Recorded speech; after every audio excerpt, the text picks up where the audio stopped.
a beautiful weekend for me. You know, my team won, and we got two people to absolutely rip into today. We got my boy Staffy coming in to rep in Manchester United. And you know what? It's unfortunate because Staffy always gets heat, but the guy is very realistic, very balanced, and I got to give him credit. He told me a long time ago, I'm not going to say stupid stuff to get clipped up and then look stupid at the end of the season. You, at the heart of hearts, knew your team were not what your fans were saying. And I got to respect that. Big up Staffy, man. Welcome back. How you doing? Thank you for having me, bro. I mean, listen, my team loses, but I stay winning, and people don't like when I say that. But listen, I know what I'm talking about. Whether we're winning or losing, I know what I'm talking about. So they can sit here and accuse me of clout chasing in the beginning of the season. Unfortunately, I ended up being right. And when I say unfortunately, because I'd rather be wrong, it would mean that my team is winning, but they're not. So unfortunately, but Okay. we're here, And bro. yeah, We're here. oh, and yo, congratulations on 1K subscribers. Staffy TV link is in the description. If you don't already know, get Thank to you, brother. know. Thank you. And also make sure you do like the video, guys. Make sure you do like the video while you're at it. Now let's go to the next person, Alan. Alan, you're gonna be seeing a lot of me later for the next couple of weeks because we play each other next weekend. But if you don't know, there's a competition called the Champions League that we're gonna be playing in on Wednesday. So before we see you, we got to deal with that first. But how you doing? And also, guys, don't forget to check out his channel, Time Added On, in the description also. How you doing, bro? I'm doing very well.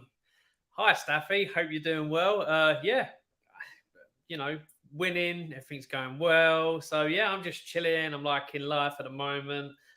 Yeah, and obviously we move on to the big one this weekend. We will be seeing a lot of each other, doing a lot of obviously streaming together. So we'll see what happens. But this weekend, let's focus on the wins and the people that lost. It's gonna be fun. He didn't lose, but backed by popular demand, the man himself, Don. How you doing? We shouldn't call you Don no more. We should call you something else because you're taking too many losses. No. My name's gonna stick. It's Poch. I don't know what name to give him, innit? Your name, listen, I said it before. I don't know what to call him, innit? Your name is not Don. You're done out here. I told you that's your new name, and you don't want to use it. I'm just saying that's a good marketing right there. So run with that. Bro, one. I mean, I'm gonna be shameless right now. There's only one loser on this panel right now, and it's that guy over there. That guy over there. You know what I'm saying? There's only one loser on this panel right now. My team loses, and I stay winning. Guys, I stay winning, Don. We got Hamza. He's not in a parking lot. Big up Hamza, bro. How you doing? You're on mute. You're on mute. And that's probably for the best. Big up, how you doing, bro? I'm doing good, alhamdulillah. I'm doing very well. Let's go. Hamza's on camera. He's not in a parking lot. He's not parked up. No police sirens today. He's chilling. I love it. Guys, you guys don't know. I am so gassed right now. Fuck my rights here. I have to hide it away. Forget about Arsenal winning. Forget about my Premier League fantasy. Forget about everything. I'm just here. I'm happy because everyone's going to get cooked today. Certain guys going to get cooked. Not you, Staffy, just your fan base. But hey. Listen, bro, you can cook me. It's all good. Then we finally got the man himself. He told us Liverpool's back. Are they back? What I'm saying, man. Another day, another win. Another game week, another win. I can't say the same for certain other fans. Are they back, bro? Huh? Are Liverpool back? Look, man, so far so good. We'll chop it up later, Egal. I'm not going to come in here and tell everyone what's going on. I'm going to give the place today. Guys, if you don't know, let it simmer. Let it simmer. I'm absolutely gassed. I'm ready to go. I hope you guys are enjoying this video. Big up to everyone in the comment section. I can already see some regulars. I see MUTV realist in the building. Big up to you. Congratulations on the win. Man United. Lick our wounds. Big up Staffy too. Yeah, definitely. And of course, guys, if you want to make sure your comment 100% gets read out, you know what to do, guys. Submit a super chat, and we're gonna get to your super chats in a bit. Don, have you made your YouTube channel yet? My boy keeps asking every video. He's asking. I told S by the end of the month. Don't worry, I'm going live. I should be. Bro, he don't want to make a YouTube channel. He's scared, bro. But I tell you what, he sits here and he waffles about his team, and then he holds an L every week. So of course he's not gonna make a YouTube channel. You know, he's waiting for his agendas to hit. So who's the real loser here, Don? It's you. It's not me. At least everyone on the panel has a channel except for you. I know, man. I'm slacking. I'm on it. Trust me, I'm on it. Guys, no more deflecting. We gotta talk about somebody else. We gotta talk about Manchester United as the first topic, and it's only right that we go to Staffy. But if you don't know and you've been living under a rock, Manchester United were the only team out of Tottenham came back and won. City came back and won. Liverpool came back and won. Manchester United, they conceded 3 goals and only scored a consolation. I don't even know what else to say, bro. Just take it away. Ten Hag out is trending. Your team seems like they're in the mud. You yourself seem like you're okay. You're not too rattled by it because you foreshadowed this. But talk to me, bro. How you feeling, bro? I mean, it's very easy to see that this team is not good. Like, there's nothing that I could sit here and tell you guys that you don't know already. You all have a pair of eyes that you use when you watch the game, and you can see that this team hasn't been looking good, has not been good the first 5 games, even preseason. Funny enough, the only time we looked good since preseason was the one game that I went to. That was in person. When I went to in person, that was the only good game, and it was a preseason game. So even when we win, when we lose, we're not playing good. Our 2 wins against Wolves and Forest, they were not convincing. Obviously, we got slapped to Spurs. We lost to Arsenal. By the way, Alan, while you're here, can you stop calling me out on every show for not showing up? I feel like this guy expects me to report to him after every game, give him a phone call, and tell him what I think about the game. He's like, Staffy's hiding, but I'm on like 5 shows a day. Just because I'm not on a show with you, Alan, doesn't mean that I'm hiding. I'm there. Just make sure you're watching my shows. You're hiding. All right, if you say so. I'm glad that you're here, so now you can't say that I didn't show up to your gals. Anyways, then we lost to Arsenal, and then obviously we saw what happened yesterday. There's no beating about this United team anymore. Shit. All right, can I speak? And then you'll get your chance to be shameless. It's not. It's more of just Ten Hag at this point, because like I've seen a lot of United fans yesterday, including when I was on the terrace and Terry was talking about the lasers and all that. I'm like, listen, I get the bigger picture. Of course, it's always been Glazers that whether we're winning or losing. People need to understand that. But I'd rather dissect the 90 minutes and talk about the 90 minutes in isolation outside of what's wrong with the Glazers. Because yes, the Glazers are the mess, but they didn't choose the 4-4-2 formation yesterday. They didn't abandon the formation that he's been playing since he came in to make up for the lack of wingers that he has. Obviously, because we know what happened with Anthony and then his fallout with Sancho. He had a winger on the bench that he didn't want to use. He chose to play formation that these players have never played. Most of them looked confused after 15 minutes. And this is why when I had to dig at some of these players early in the season, yesterday, it proved a lot of it. Casemiro looked so bad yesterday, but some of it, honestly, wasn't even his fault. Because the guy was just so confused on how this formation is being played because his teammates are not in the right spot. He doesn't know what to do because he's not used to playing with 3 more midfielders ahead of him instead of being a 4-3-3. When they were attacking us on the flanks, if you guys remember the goals, every goal was the same. They ran down the flank, cut in, cut back pass, tap in. The 3 goals were the same. Looked slightly different, but they were the same goals. People want to sit here and talk about Onana, and I'm like, why are we talking about Onana instead of talking about why are they getting so easy in our box and getting easy shots at our goalkeeper? I saw a stat today. Someone posted a stat of how many saves he's made per game. Every game, even though we've conceded a lot of goals, he's made more than 50% a save record in every game except for like the Forest game where it was like 2 for 2. I mean 2 for 4, something like that. I forgot. But we're sitting here and we're sacrificing players again and scapegoating the wrong players when we should be talking about our manager being outmanaged and outclassed by De Zerbi after 15 minutes. Because if you guys watch, yes, we did look better than them in the first 15 minutes. We looked like we was going to score an early goal. De Zerbi was kind of confused how we set up as a 4-4-2 because everyone here, if I ask you guys, you all thought probably if he puts someone in the wing, if it's not Palestri, it's going to be Bruno because we've seen him do that before. So Steffi, everyone he was playing up front because I missed the first 15 minutes, bro. So what we did is he played a 4-4-2. He played a diamond formation. So instead of bringing Palestri, he moved Bruno. He brought on McTominay, put him in the midfield, and he put Bruno on top of the diamond. And then he had Rashford as a second striker with Højlund. Rashford kind of thrived with it, but Rashford is very selfish, so he wasn't supplying the ball to Højlund at all. In the first half, I swear I looked at the stat. He had 30-something touches. To Højlund's is 6. You understand how one of your striker has 6 touches in 45 minutes, and the other one has 30+. So what the manager did, he brought on he spent 70 million for a striker who's known for his link up, and he needs his service because he's not the type of striker that really creates his shot for himself. He's kind of like a Haaland. If you have someone really good around him, he's gonna feed him the ball.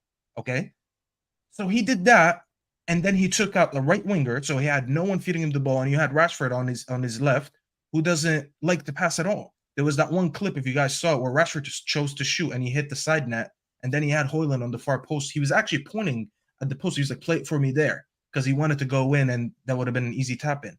So he changed the formation. He tweaked the formation to accommodate for him not having a right winger. And this is why when I sit here and I talk about training and all that bullshit, let's talk about the standards on the pitch. I don't care about training standards. I care about the standards on the pitch, because I don't care. You could be the worst trainer in the world. If we're winning games, I don't care. I'm not even going to read the news about training. I'm just going to skip it, you know? So we're talking about training and Sancho not training and shit. Okay, well, you have Pellistri, and Pellistri trains well. I've seen pictures of him on Manchester United's Twitter with his shirt off, and he's sweating because of how much he's been sprinting. And I'm like, okay, he looks like he's been training hard, and then he doesn't play him. So is there actually favoritism in this team or not? Because people said there's no favoritism, but that, yeah, I'm seeing there's only one right winger available in the team, and he still doesn't get a run. And there's a lack of trust. There's a lack of trust, Safi. 100%. It's like you, Don, being the only Chelsea rep that I know. And I'm like, fuck it. I'm going to bring on another guy to represent Chelsea who's not even a Chelsea fan. You're going to be like, damn, I'm that bad that I'm the only option, and you still don't pick me. You know what I'm saying? So I'm looking at that. I'm like, you change the formation. You confuse the team. And the Zerbi adapted to the formation like this. He noticed that he was being overloaded in the midfield. He was like, all right, hold on. And then he had his striker dropping in a little bit deeper. It was Welbeck, and I think he had Lallana behind him, and he had them dropping a little bit deeper so he can fill that midfield. And then we looked confused because he didn't try. It was like a game of chess. He made the first move, the Zerbi responded, and then he didn't do anything back. And I'll tell you something right now, Brighton, I swear, it's so embarrassing to say this, Brighton didn't even look like they were trying. Like, they had 3 goals from like 5 shots. So they actually weren't attacking. Like, we were much more threatening than they were. When you look at the game again, you can see that, listen, honestly, realistically, United should win this game because they had a lot more chances.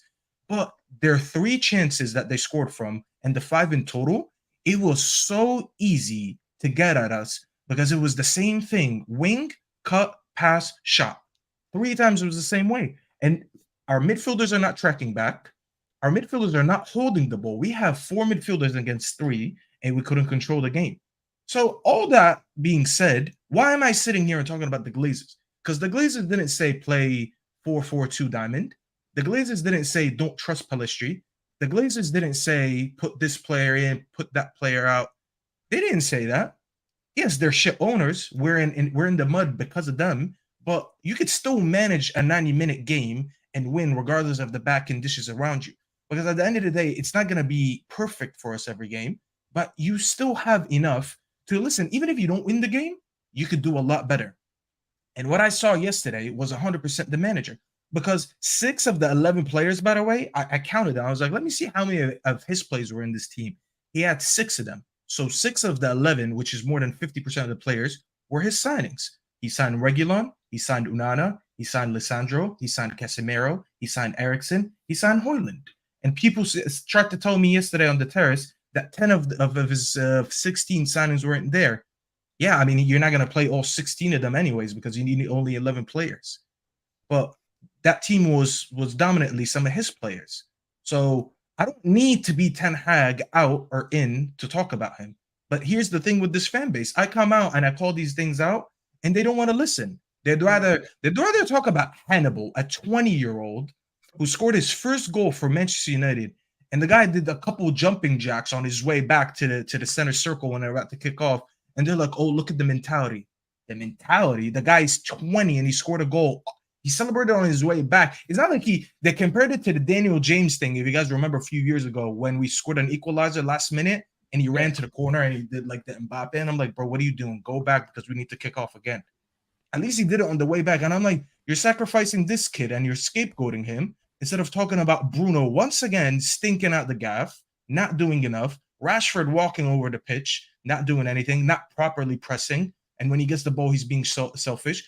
We're leaving the senior players out of this. Lisandro had another shit game. Casemiro had another shit game. We're leaving them out, and we're talking about a 20-year-old because he celebrated for approximately 3 seconds. Goofy ass fan base. I keep saying this every time I go online and every time I'm on Twitter. It's a goofy fan base that they don't know what they're talking about. And yet again, now we got rid of Sancho, so they're trying to find a new scapegoat. So the new scapegoat is Onana, and then it's gonna be the 20-year-old because he celebrated. Miss me with that shit, bro. Okay. It's a lot. First things first. He said a lot there, but guys, everyone in the comment section, do me a favor, hit that like button. Water, right, show some love. What? Okay. Yeah, I was gonna let Hamza go next because Hamza always breaks the ice. Big up to everyone in the comment section. Hamza, you there, bro? Yeah, I'm there. Talk to me about United, your favorite topic to talk about. Huge rant by my guy Staffy there. I don't know what to say. You know, at the end of the day, I've said it before so many years. And people say that I'm a hater. People see me as a rival. I'm just arrogant. He doesn't say anything. He's just got an agenda. And I called it out from beginning. I said, listen, this guy, before he came to United, hadn't achieved anything better than Frank de Boer. And I was right. Frank de Boer won 4 Eric Divise. Yeah, he won 3 Eric Divise. Steve McLaren has won an Eric Divise. Yeah, anyone can win Eric Divise. It's for Ajax, you're guaranteed to win Eric Divise. It's like you being a Bayern manager. You're gonna win the Bundesliga. Doesn't matter. It's guaranteed. When have you ever seen Bayern Munich not winning Bundesliga for 3 years or 2 years? It doesn't happen. Ajax when Klopp was there. Huh? When Klopp was there. Only 1 year and that's it. But you can't. 2 years. It was 2 years. 2 years. No, but you had to break. He wasn't. Let him land. No, it's back to back. Back to back. Oh, we didn't remember that. Sorry. These Liverpool fans, they love to be center of attention. Don't worry, you couldn't do them. Yeah, they love it. Right, you gotta get the facts right here, man. You gotta get the facts right, you know. So in terms of United, yeah, Sophia is there. Big up, Sophia. I always watch her channel.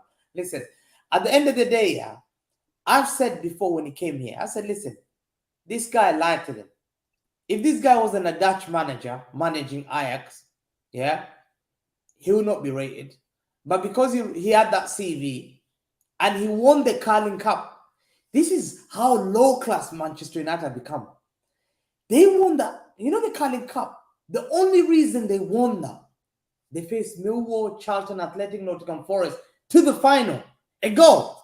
All me and you were going to the final. Fact. You're playing Ketty up front. You're playing Reece Nelson. You can play them. You're guaranteed final. I'm guaranteed final. There's no way I'm losing to Millwall and Charlton Athletic. I'm dunking. He wins that Carling Cup. He makes the Brazilian do little samba dance and the Brazilian flag. What a shame, I said. Whoa, what a shame. To have an Argentinian war. Hamza, do that again for them. To have the Argentinian flag and Brazil flag. The World Cup. Now do the dance again. Do the samba again. I'm what a pathetic guy. What a fraud. And then United fans were like tweeting, oh, the samba's back at Brazil. Yo, clip that Hamza dance and send it to me. I'm thinking, oh, clip that Hamza dance and send it to me, guys. Oh my God, the frauds. So he lied to them. I thought, this guy's a fraud. I knew it straight away. I said, this guy is a fraud. They forgot. Egal. I tell you how they're so bad, yeah? Egal. They lost 7-0 to their rivals. Imagine you lose to Tottenham, 7-0.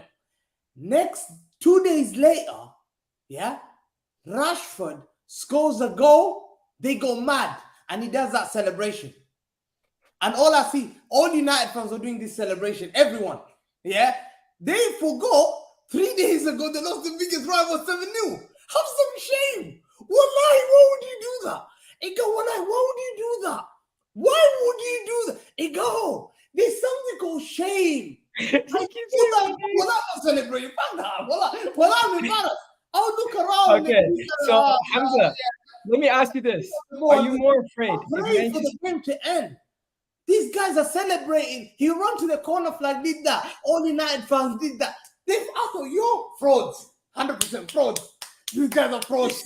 Yo, Hamza, show mercy. Listen, we gotta go next to Alan. Alan, yeah. what are you saying? Look, I mean, I heard Staffy talk about stuff at the start, and literally, it really wasn't a rant. It was just a lot of, it really was. I mean, I heard a lot from Man United fans. And if, again, Staffy, if this wasn't you, then it's not you. But I've heard a lot from Man United fans in this summer. Ten Hag, oh, now he's going to cook. These are the players, this, that, and the other. Title challenging coming. We'll close the gap on C. We'll do this. We'll do that. And then as soon as it goes bad, straight off the bat, literally all of a sudden there's excuse and excuse and excuse and excuse. Whereas other teams have the same thing. And Man United fans are one of the first there to go, oh, no, but this is an excuse, and revert, like try and do reverse psychology and all that. It just doesn't work. I said from day dot, and Staffy was the one who called me out on it on Twitter, on the socials, when I had Man United, and this is me being fair, had Man United a place ahead of Spurs in the table. Spurs 6th, Man United 5th. And I had the agenda. I've got a problem with Man United. I've got beef with Man United. Man United aren't big enough at the moment for me to have an agenda against them. It's just true. They're not that club anymore. But show me I'm wrong. They're just not that club anymore. End of an era, remember? Remember that comment? Look, Mason Mount was not the answer. Who else did you bring in? Johnny Evans isn't the answer. Sergio Reguilon definitely isn't the answer. You're trying to compete and you're saying that Man United are back and can challenge, and these are the type of signings you're bringing in. Have some shame. You're shopping worse than Spurs. You're shopping lower than Spurs. And Man United fans are happy, clapping it, slapping it, like bigging it up as if they're going to challenge for anything like that. You're an actual embarrassment to the name Manchester United at the moment. You really are a shadow of your former selves. I just, at the end of the day, let's be honest, go back to the Wolves game. You shouldn't have gotten points against them. Who was the one you did beat that you probably should, that you can claim that you got? Forest at home. Yeah, exactly. And that's from 2 goals down. I mean, we lost to them as well, but still. let's look at it realistically. Man United, in another world, in another universe, have 0 points in the bottom of the league, fighting Everton and them type of teams, Everton, Luton, and all that. That's how. And this is what I don't get. Man United with the whole, Ten Hag's the manager. We've got this team, this and the other. To be fair, you got Rashford, who's greedy as hell. You got Anthony that's just doing pirouettes on the side of the touchline and all that. Sancho's going. What have Man United got? You're then pinning your hopes on Casemiro, who your fans slate and get a first chance per month when he's one of your best players. And what? A new incoming Amrabat, who you haven't seen play yet. Man United are an absolute shambles, an absolute disgrace at this time. And if you can tell me I'm wrong, Staffy, then I'll sit here and listen. But you can't, because it's what I've just said is completely true. To be fair, Ellen, you haven't said anything that I've said, so I'm not going to sit here and answer for things that I haven't said. But no, that's cool. I agree with some of the things that you said. Yes. Would you agree that Man United fans have been saying that throughout the summer? 100%. And I went on the terrace and I told them, if you guys think we are going to compete, you're just very deluded. I said, you're overrating this team. You're not being realistic. And I got called negative. They called me the league gunner of Man United. The last generation of Man United fans, hearing the Man United fans of this generation saying that this team or everything, the business you were doing, that we're going to win your titles, would slap this generation the taste out of their mouth. That's how embarrassing United have become as a team. And you know what? I think he agrees with you. Let's move on to Don. Don, what you got to say about United, man? Yeah, I mean, obviously, I'm not gonna, I'm gonna talk about the game. Yeah, I'm not gonna. That's what I was literally about to say. I'm not gonna talk about Man United's problems too much because everyone knows that they're a wreck in it. Like Staffy said, it's Glazers out regardless for them in it, whether they win or lose. Yeah, but let's just break it down to Ten Hag in it, because right now, I'm seeing a lot of similarities with him, and I'm seeing a lot of similarities with Poch. In terms of the in-game management and the lineups that they're putting out right now. Ten Hag's got no excuses to not be trusting players like Pelestri right now. Do you know what I'm saying? You can't be changing up your whole system, going to this diamond that you haven't played once, by the way, right? With players that aren't comfortable in those positions. You can't do that, bro. Right now, needs must. Antony's not available. Sancho's not available. Who's the next person in line? Pelestri. At least he's someone that can actually play in that position because he's a natural attacker. Do you know what I'm saying? So right now, Ten Hag is, like I said earlier, I was saying this whenever if I was always Egal, he's not trusting a lot of these players that he's got. Do you know what I'm saying? I know obviously Chelsea were a bit in the mud right now.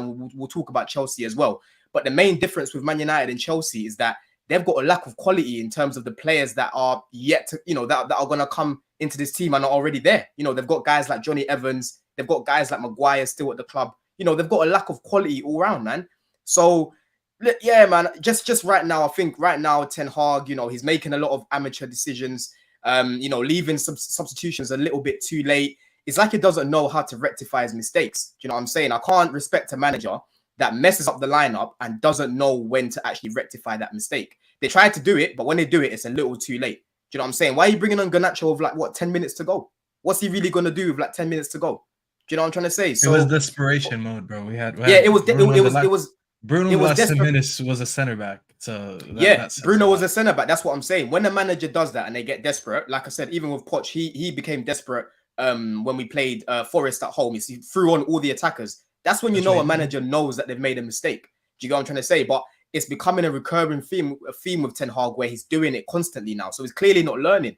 I don't know whether he's not capable of doing the job. Stubborn, bro. He's being a stubborn manager. He's very, very stubborn, very stuck in his ways, and his ways aren't even great. Do you know what I'm saying? He's been here over a year now, and he's got no clear style of play, really. You know, there's no clear, patterns in the game, So it's not looking good, man. I was saying this to Man United fans last season. One of my boys told me that teams fear United now. I said, bro, you lot are winning these games, but the way you're winning them, when I watch you lot, you're conceding a lot of chances. The hair was actually helping them certain games, and their defense was actually all right. But when you look at their overall play, it was Rashford bailing them out a lot of last season. Do you know what I'm saying? And obviously they won that trophy as well. They thought that would kickstart them into something new with Ten Hag, but then he's gone and got players like Mason Mount. Do you know what I mean? So, if I ask Staffy now if he's excited for Mason to come back, he's going to tell me no. As a Chelsea fan, there's so many players that are injured right now that I'm excited to get back. Staffy, on the other hand, only Amrabat, really. There's no one else. Bro, I told them and Varane as well. Other than that, I told them about the 18-year-old, and they were like, Staffy, you're putting your season on an 18-year-old. Now you're seeing why I'm talking about him. Because we are so shit. Now people understand. I don't care about the age. I care about the profile. I've seen this kid play with my own eyes anyways. So when I told them this midfield is imbalanced and this is what we need, and I was talking about him before we signed Amrabat, and I said this, bro, and I said you'll notice mid-season, and this is not necessarily a slander on the player that he is and what he's achieved in the game, but later in the season, people are going to understand what I'm talking about, and they will be calling for Casemiro's head. I did this in preseason in a very polite way, and everyone said I am a hater. I'm a disgrace to United fan base. Now people are seeing what I am talking about. Not only is he aging, he's being used in a way that, let's be honest, at 31, you're not going to develop your style of play. When you've been playing in one style your whole career, and now you're asked to be doing different things, it's not really going to – it's like asking De Gea last season to be a ball-playing goalkeeper. You seen he couldn't do it. You know what I mean? So Casemiro is not – this is not a dig at Casemiro and what he's achieved and the player he's always been. It's just the way he's being used in this midfield is not going to work. So when I talk about Amrabat and I talk about Kobe Mino, who's 18, people laughed at me.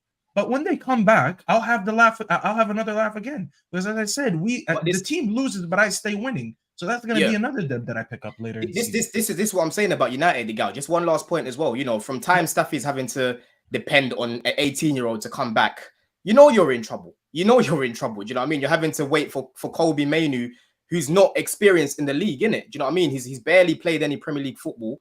You're dependent on him to come back right now. So yeah, man, it's not looking good for Man United. I think they're going to have a tough season. I don't know what they're going to do in January, especially with the Glazers.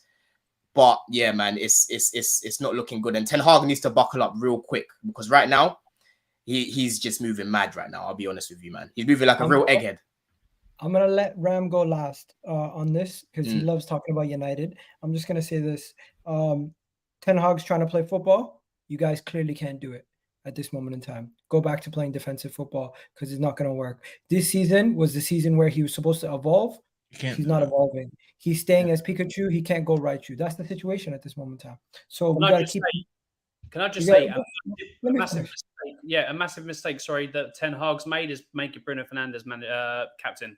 Massive mistake. I was going to say that the lack of leadership is shown on the pitch clearly, and the way that there's lack of effort. The lack of effort. This is just shocking. Now we made the point when you played us, you guys look good. You want to know why you look good? Because what I just said earlier, you went back to your defensive ways against Arsenal. So maybe when you're at home against these lesser teams, the reason why they cut through you guys is because you have people trying to play attacking football in a team that is not organized enough to play attacking football. You've said this numerous times, Staffy, so it's not really a surprise. Where I am calling out United fans is, why is it that they couldn't see this from the beginning? That Wolves game was opening signs defensively, how open you guys were and how how you guys were getting cut open. Every single one of these games. Nottingham Forest, another example.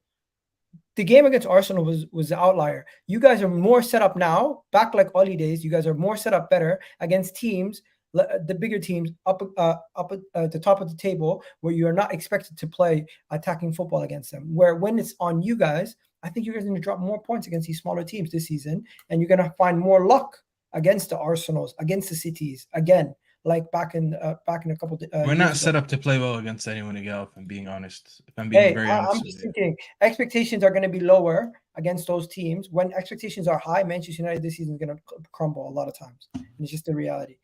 And maybe I'm jumping to conclusions, but I think you guys have anything Ten Hag thought he built last season. It was based off of a false promise. You guys were not playing the way he wanted to play. This season, listen, let me explain this real quick. He's trying to play this season different than what he did last season. Last season, he realized in the first 2 games he can't play the type of football he wants because we lost to Brighton and we lost to something there. Your fans thought you built something there. So what he did is, Egal, he said, let me see out the season until I go again next summer and maybe I get more of the profiles that I want. That's why I kept talking about it's very important to get your goalkeeper as the first signing. Look at Allen. They got a goalkeeper for 17 million and they got laughed at. And Alan, you got to give me credit here. I sat here and I told you, I like how this manager is getting players that I don't know. You know why?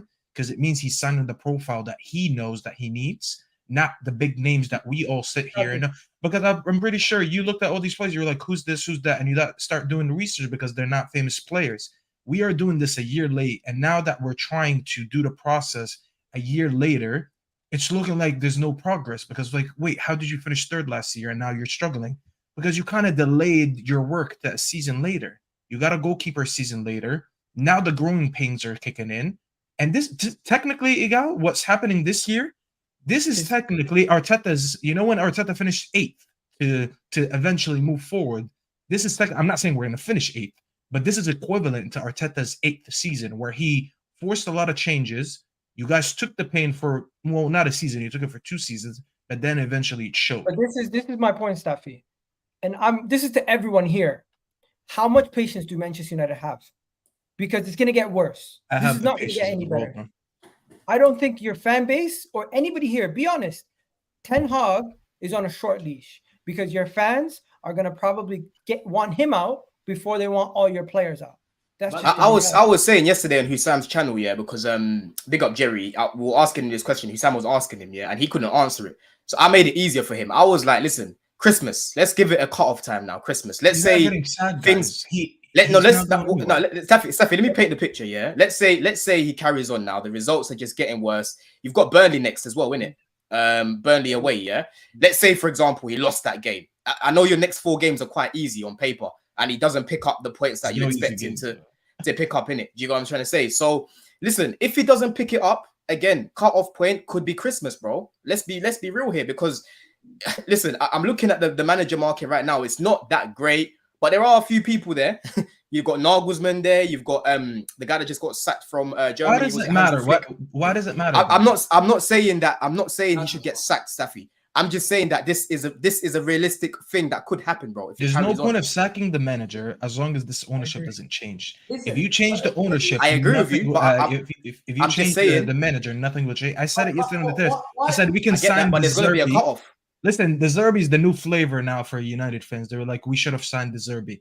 You can get De Zerbi. I heard De Zerbi and I heard Ange Postecoglou. I said, listen, if you get De Zerbi and Ange together, I told them get them both together.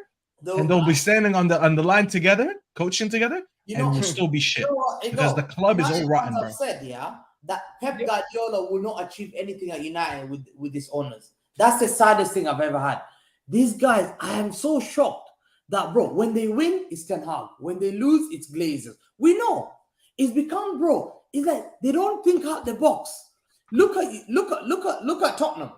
What did they say? They want to leave it out. Yeah, managers come in, stabilize the whole thing. Now they're happy. The manager is the issue. Manager is important. I tell you, manager is key. Yeah, Alan, whether you like it or not, Postecoglou has stabilized the ship. Yeah, you're now happy. Yeah, Postecoglou. Postecoglou. What the Man said remix. Man Where said did the remix. tea come from? I didn't say Postecoglou. Yeah, Postecoglou. Tottenham, What's they the want ice to glue? leave it out. It's calmed the situation down. Arsenal fans wanted Kroenke out. It's calmed the situation down. FSG We don't want him out. out no more. It's calmed the situation down. It's a manager that's key. If you get a good manager, yeah, they think these guys are fraud. I said to them, De Zerbi is working with a guy. He lost McAllister and Caicedo. Guys, this shit, man. What are you guys doing? Why do you get all glazed? In this country we have a habit? When one guy, because Gary Neville says something, Gary Neville lost 8-1 to bloody Barcelona when he was a Valencia manager. I never listened to him. He doesn't educate me in football. Yeah, that guy is crazy. No, Today he tried to say our goal was onside. Yeah, I've seen managers. You 100% agree have with backed this guy. This guy has a responsibility. Did Glazers play that team? Did Glazers play that formation? Did Glazers put Fernandes right back?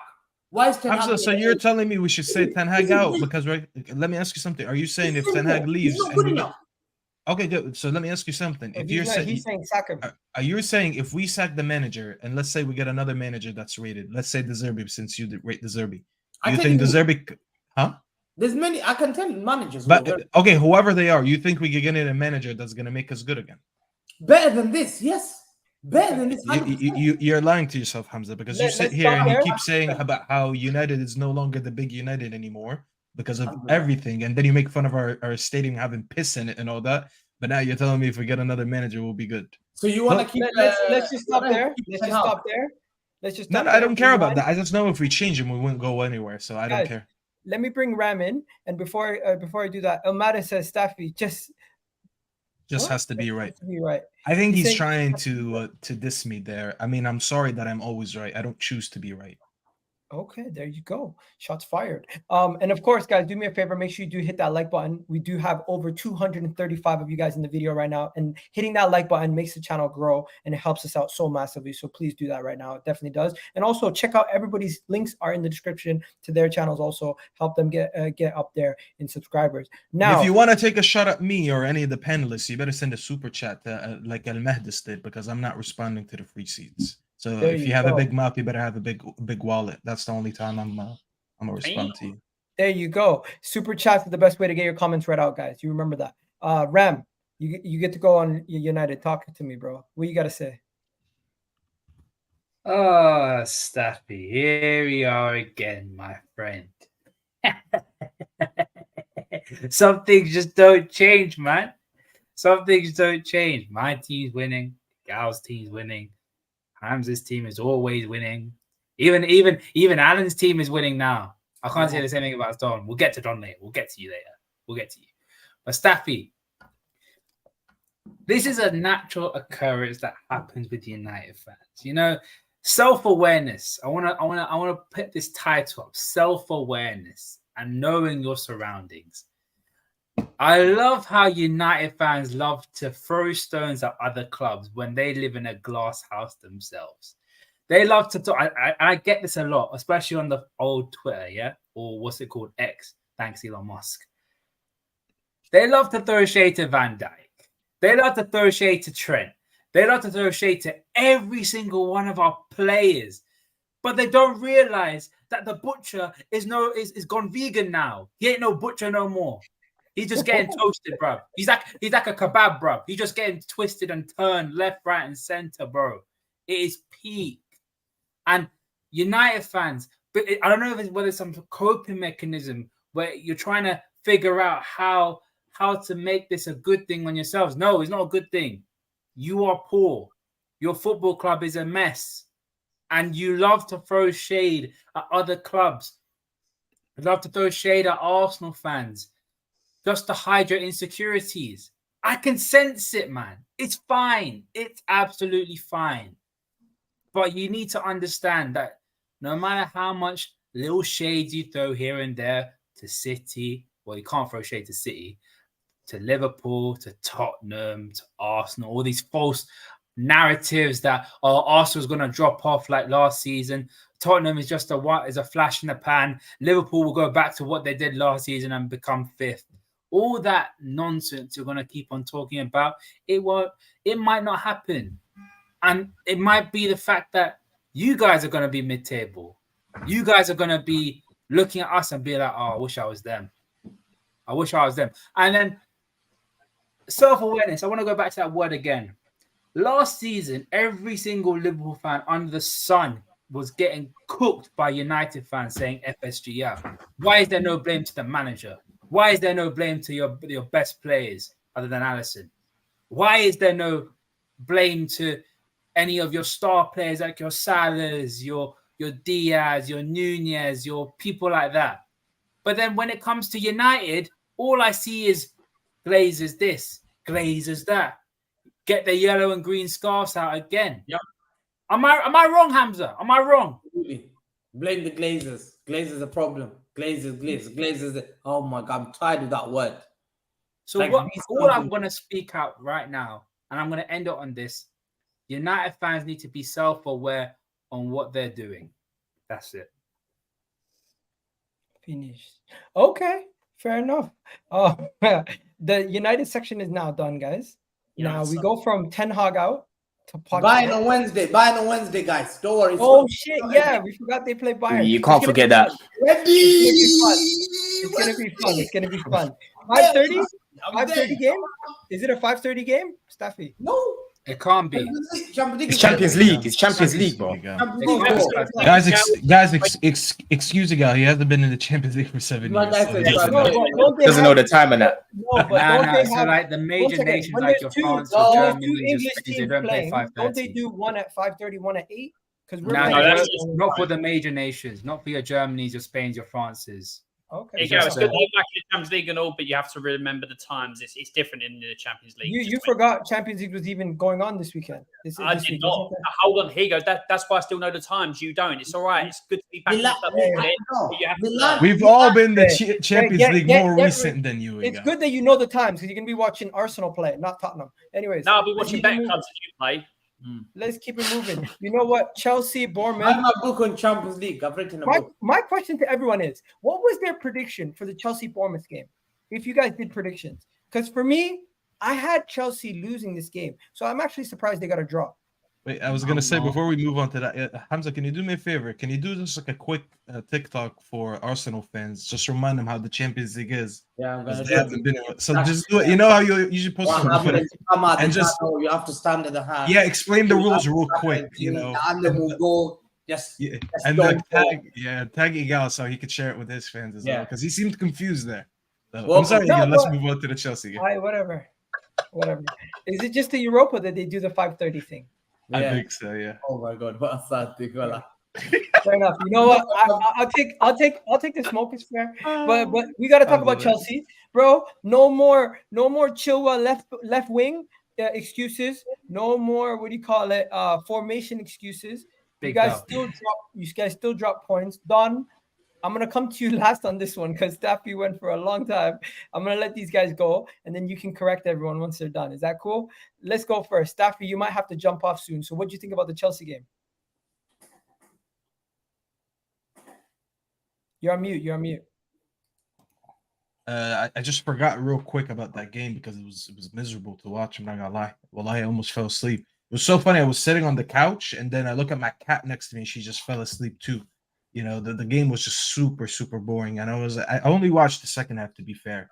And you know how they show the replays when the game is over and they show you like the biggest highlights.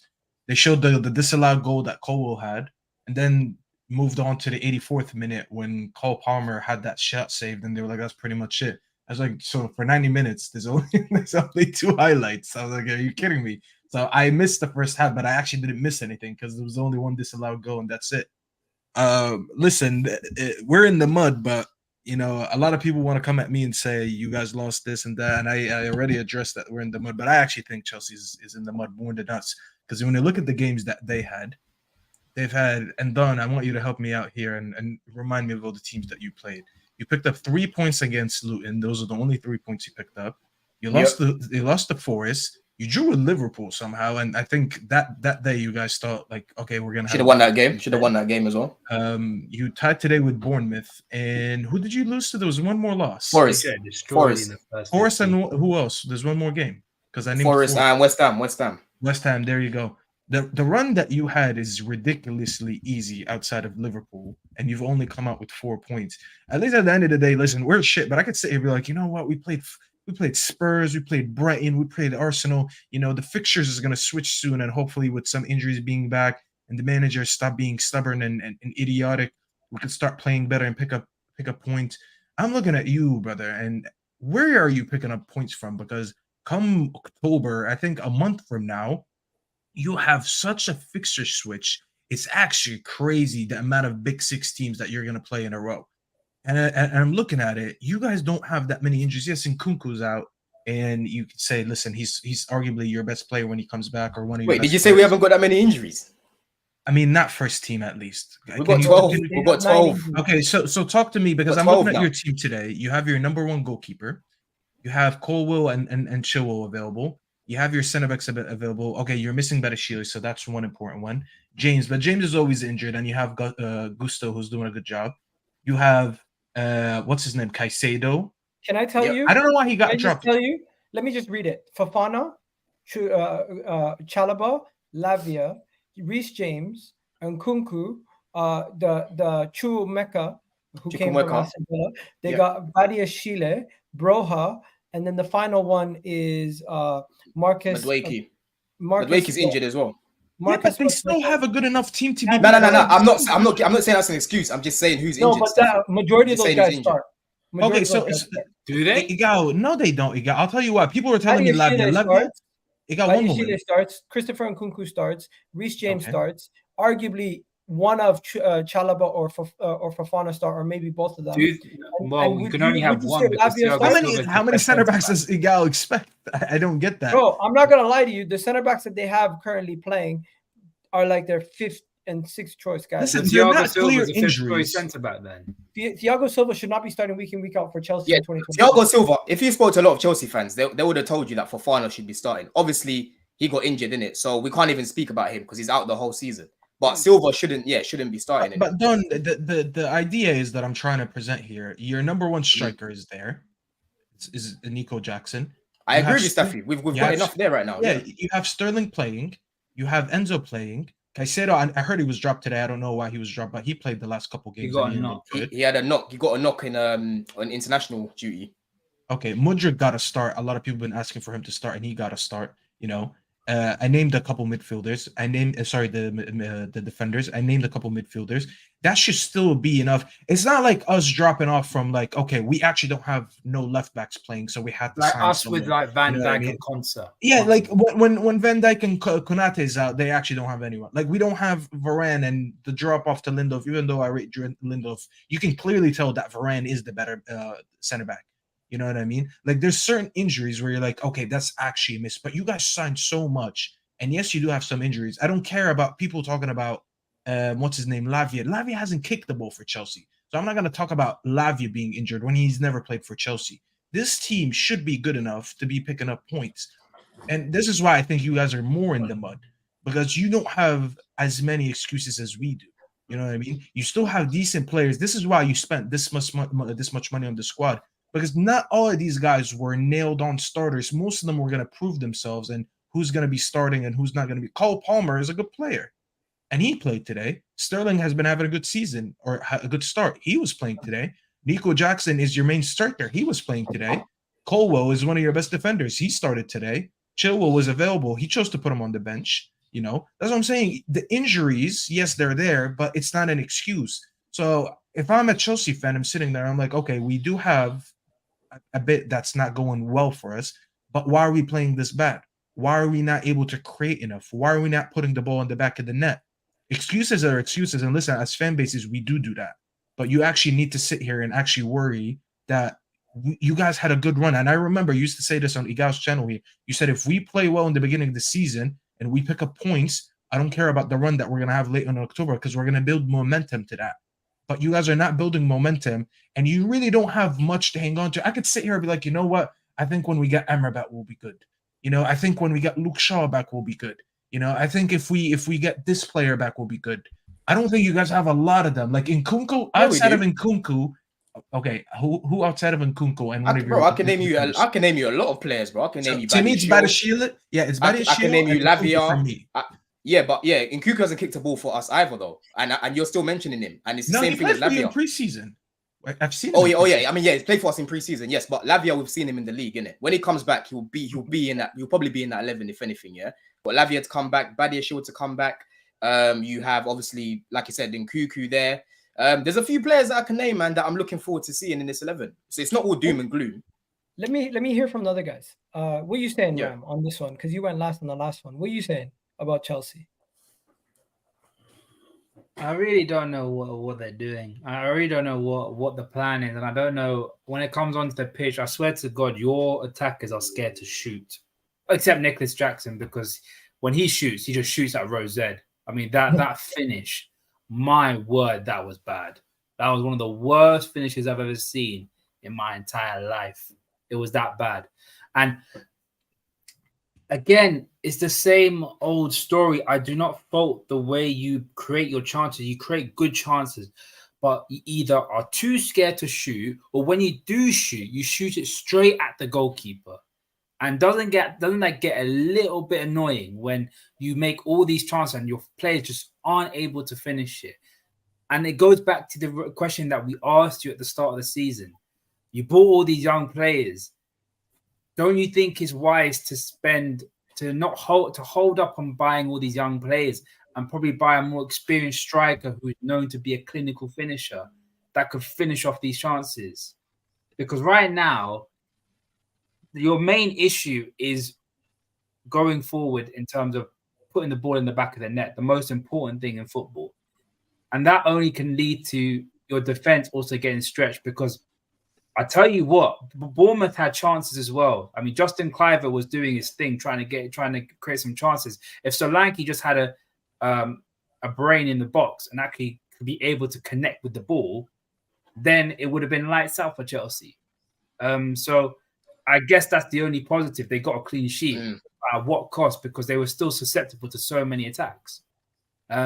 That's the main question. Like, what is the future going to hold? Because you put so much into this project, and I said this on the group chat. It seems as though you're trying to do an RB thing, but it's a really bad version of the RB thing. If you get what I mean. Yeah, I mean, look, Alan, whoever wants to go next, man, go. I'll go at the end. I've said for like the start of the season all the way till now that Chelsea have the players, they have the manager to get it right and obviously kick up up the table.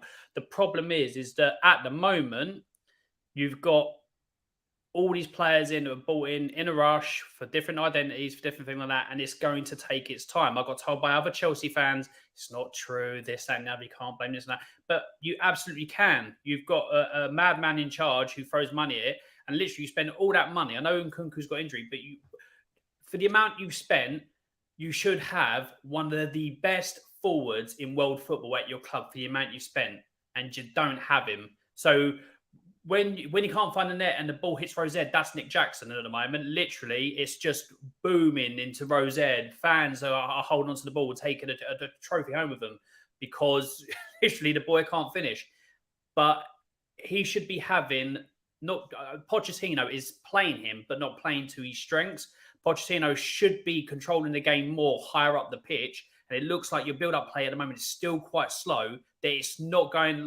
From what I know what Poch can do, I think, to be fair, PSG ruined Poch. I think he's second-guessing himself for what he was doing at Spurs. I think if he was to replicate that at Chelsea, he'd have success. But it's just, I think PSG ruined him. I really do. I don't think he's the same manager. I could be wrong saying I think Poch might get the best out of Chelsea. It's going to take time, but then will that madman Bowley give him time to do it? Will he give him a season? Will he give him two? I don't think so. Yeah, I think the injuries have Poch overthinking right now. They have him overthinking because he's mentioned it himself, which I don't agree with, by the way. No. They do to a point, but you've got enough on that pitch. You've got enough on that pitch to be getting better results than what you are. Yeah, look, at the moment, I said, I'll be honest, I said that I think Ten Hag is going to go before Poch. I don't know now. It could be either one. You know what? That's going to be the poll question for the rest of the show. Everyone in the comment section, let me know who do you think is going to get sacked sooner, Poch or Ten Hag? And that's just going to be the running joke for the next couple of weeks. I know you guys probably are going to get bored of it, but that's really the truth. Go ahead, Hamza, and try to keep it quick because we're going to try to save time for the rest of the clubs also. You're on mute, Hamza. Chelsea are very poor. Chelsea are very, very poor. Like, you can smell what, bro. It's a joke, man. I told you, when I got 45 million for Cole Palmer, I just knew this is a joke of a football club. I don't know who runs our football club. Noni Madueke, players like that. Chelsea never used to go for those kind of players. What are we doing here? You have to buy ready-made. This is a joke you've wasted that money. You will never get it back again. It's the end. I'm telling you, because I know what to win. I'm the only one here that can tell you how to win. You wasted your money. There's no going back. You can't get that money back. There's no refund anymore. You see what I'm saying? Madueke, no, he's crap. He's useless. Conor Gallagher, crap, useless. Baby Disaster, Disasi, he's crap, useless. What are we doing here? How many of their players would walk into Man City? That's what you ask yourself. How many players would walk into City? Zero. Enzo Fernandez, they overpaid. Why did they not go for players that are already made? You think the likes of Roman Abramovich would have gone for those players? No. The owner should be responsible 100%. But one thing I give them for this, they don't play victim mentality like that, Staffy boy. They don't play. They know the owner's a problem. They know. Hey, how am I playing victim? They know it's a problem. Egal, wallahi, let me tell you. Chelsea found one thing, they've got class. They told Poch. Chelsea have class. Okay. They know that, bro, they want to win. Chelsea fans are not like these losers. These losers forget them. They're blaming their fan base, the owners. Chelsea fans know Todd Bowley. He knows Todd Bowley made a mistake. He knows deep down. But they're telling Poch. Wait, Hamza.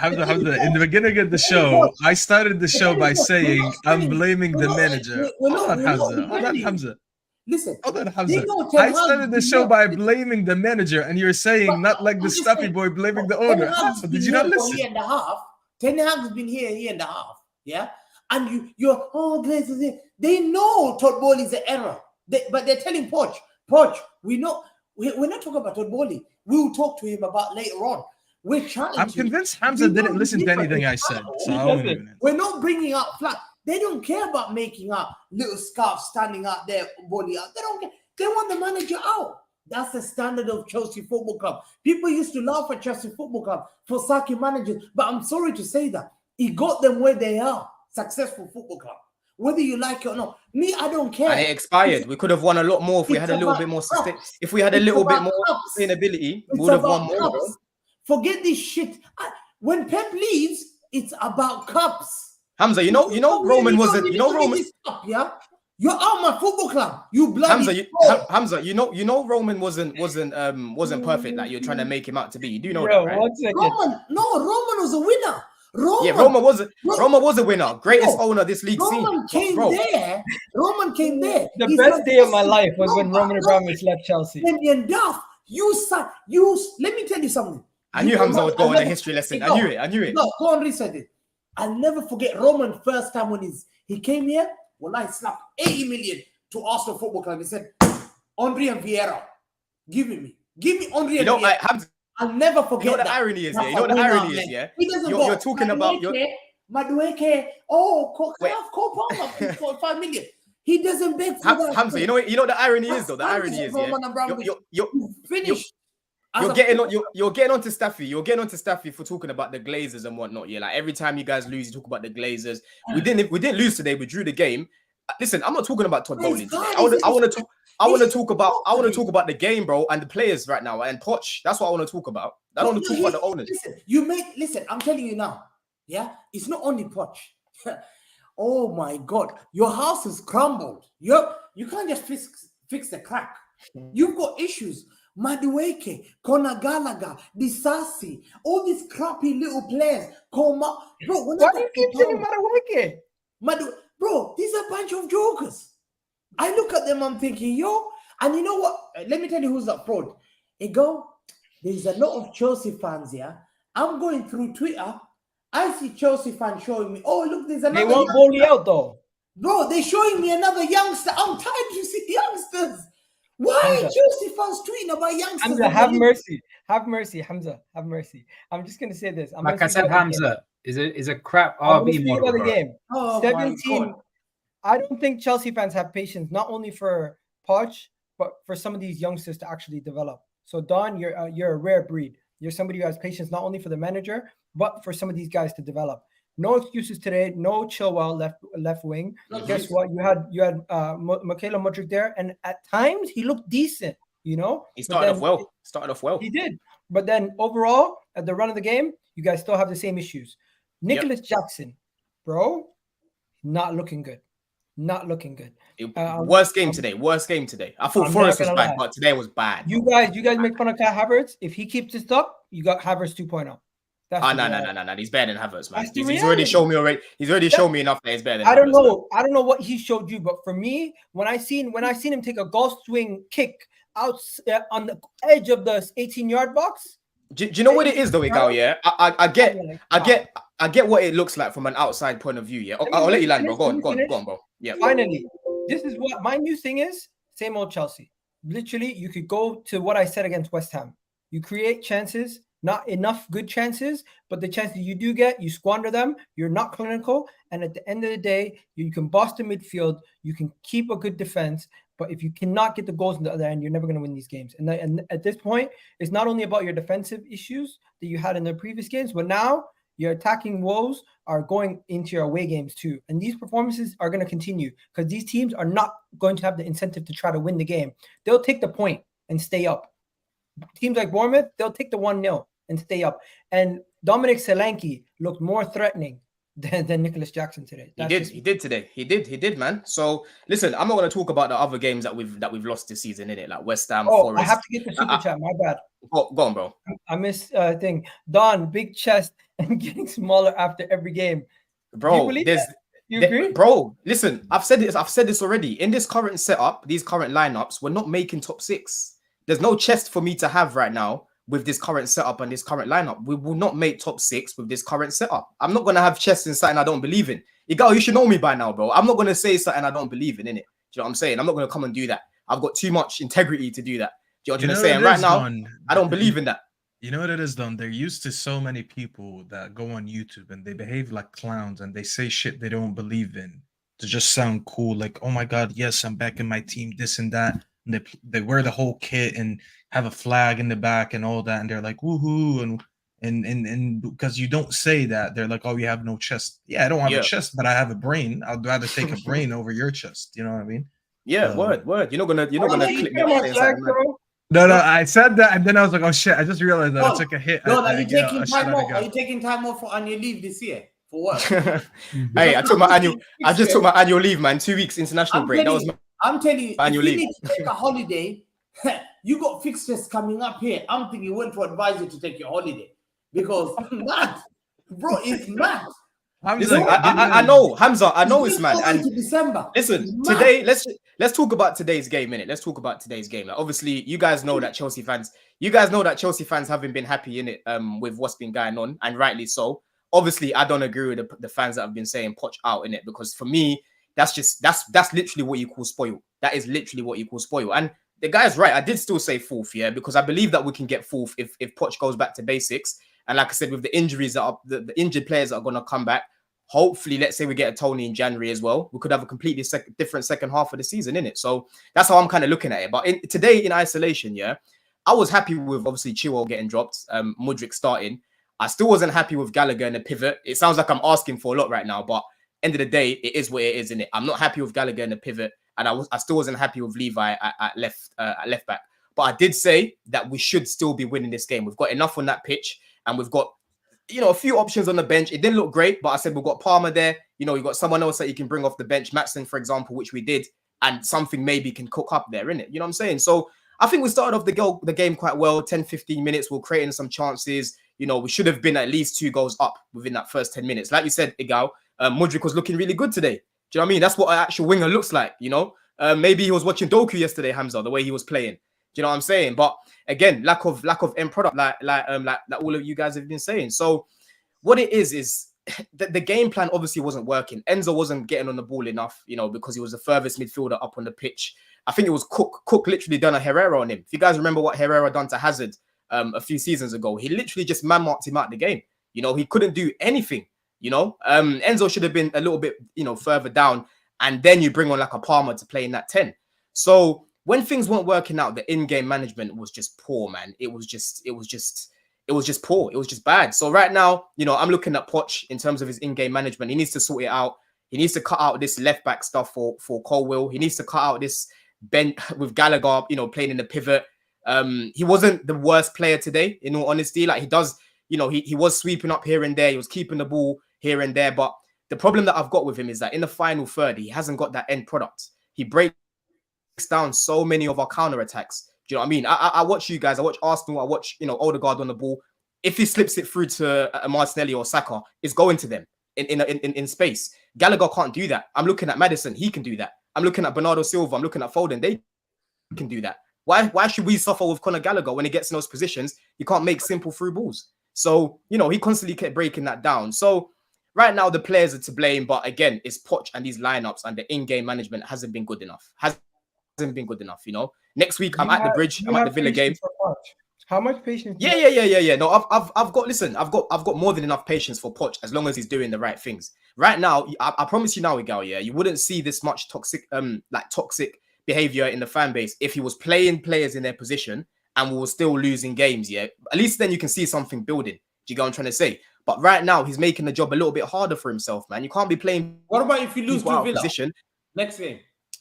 Listen, if we lose to Villa, it's going to be problems because that's going to be what? The third game that we've, the second game that we've lost at home already. Would you want him out or what? No. That is, bro, it's too early to be saying get him out, innit? It's way too early to be saying. So what about if you lose to Brighton and Fulham after that? Listen, it's too early to be saying Poch out right now. You know what I'm saying? I'm just going to tell you early. If your fans do turn on Poch and they say Poch out, Don, for everything I said to you on the terrace after that West Ham game, you owe me an apology. Because I told you no patience. I told you they're going to turn on Jackson. And I told you same issues are going to happen the whole way. There might have been things that I did say that you didn't agree with, like the defense. But eventually throughout the season, you're also going to get onto your defense if you have all these injuries in your defense. So based on the situations you guys find yourself in, how I look at it, yeah, is that right now we're in the building stage, yeah, and the perfect example you're not going to get in that time. The perfect example that I can give you is Ange, innit? Like, everyone that watched Chelsea in pre-season, you can see exactly why Chelsea fans were optimistic. Obviously, the Nkunku injury was a big blow, but like Staffy has said, he's got other options there. As much as we've got injuries, we've got a big squad with a lot of quality in there. Do you get what I'm trying to say?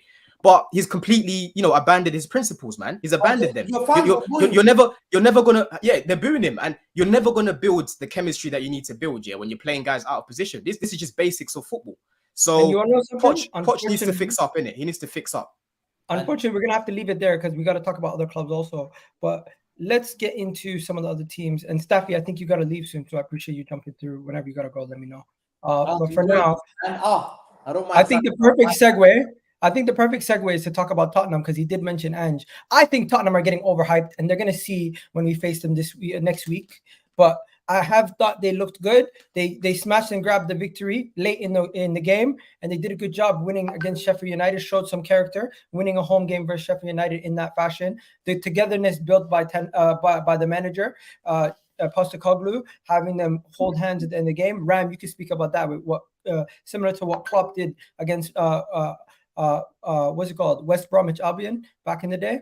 So I do see the togetherness from the team. Richarlison scoring a goal, massive for him. But to me, Ange Postecoglou did not deserve Manager of the Month. It should have gone to David Moyes. And Maddison, probably one of the best signings so far. Give him credit. Overall performance, shaky. What you guys got? You guys won the game. I got to give you credit. Alan, I'm gonna let you go last on this one.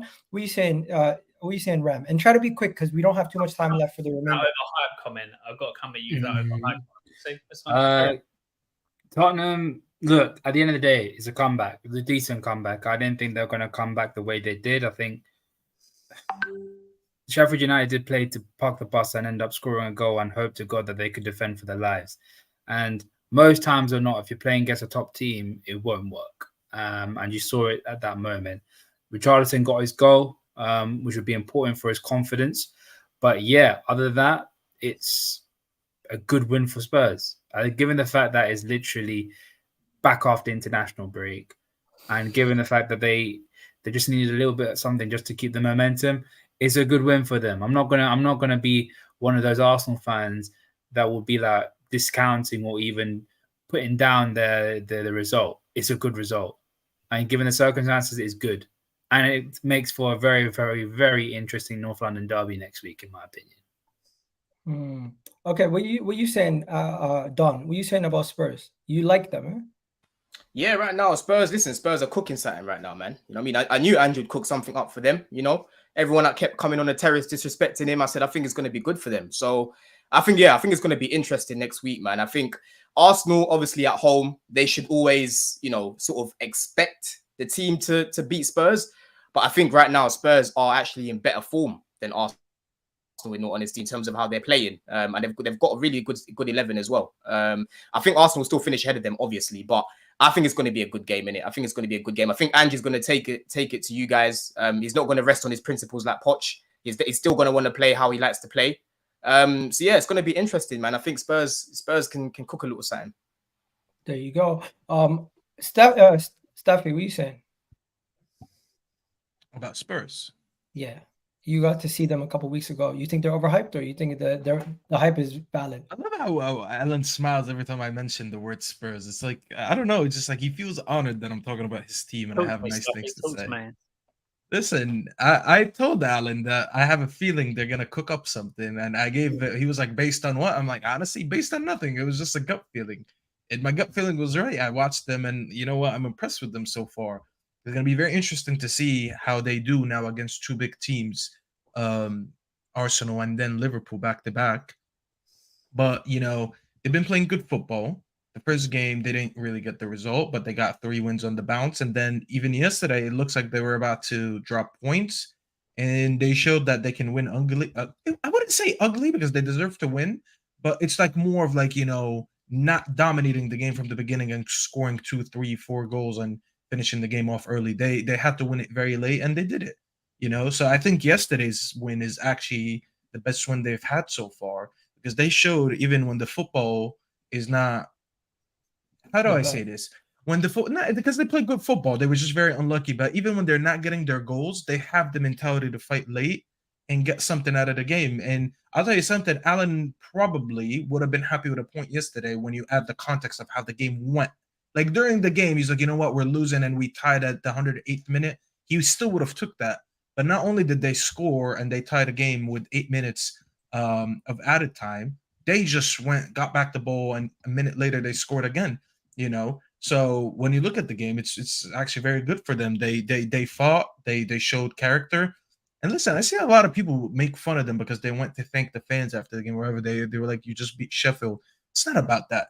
When you're in a stadium and when you're supporting a team that you know there's something happening, there's something cooking, they feel, because they've had a few bad years now with managers like Mourinho and Conte. And they haven't really had anything good going on for them since they last were in that Champions League final about 4 or 5 years ago.